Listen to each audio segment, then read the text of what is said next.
Yun o. So, dito na kami sa Clark Airfield, Pampanga. So, kanina po, galing kami ng, bago kami pumasok dito, dumaan po kami sa bahay ng Kuya AJ at Ate Pat ng Eagles. Ang tawag nila doon Eagles Nest ng Angeles City, Pampanga. So, True Choy, si El Diablo, Bula.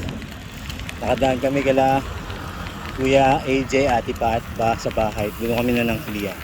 First destination namin after meal, lunch, pumunta po kami ng wakeboard park dito sa labas ng airfield. So yun ang unang pinuntahan namin bago kami pumasok ulit. Bumalik at pumasok ulit dito. So dito kami, nasa Air Force City kami ngayon. Ayan. Isa-isayin namin yung mga pasyalan dito para sulit ang pasyal. Sulit ang pagod.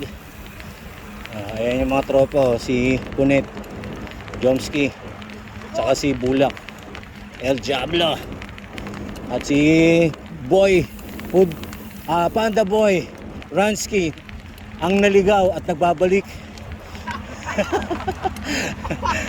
Ang naligaw at nagbabalik, Panda Boy.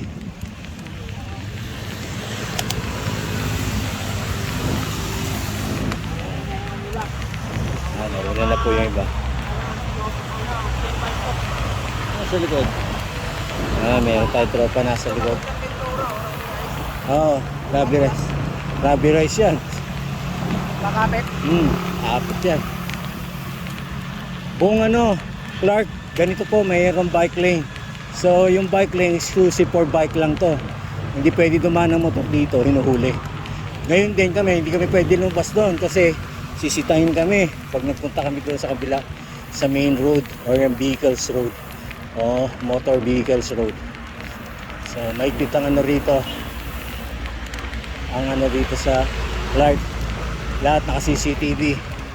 Pag nag-violate ka, paparahin ka na lang, parang Subic.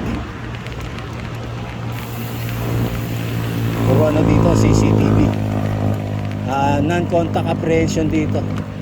Pagpunta mo, dating mo sa kanto, doon ka na lang sisitahin. Hindi mo alam, nakuha ng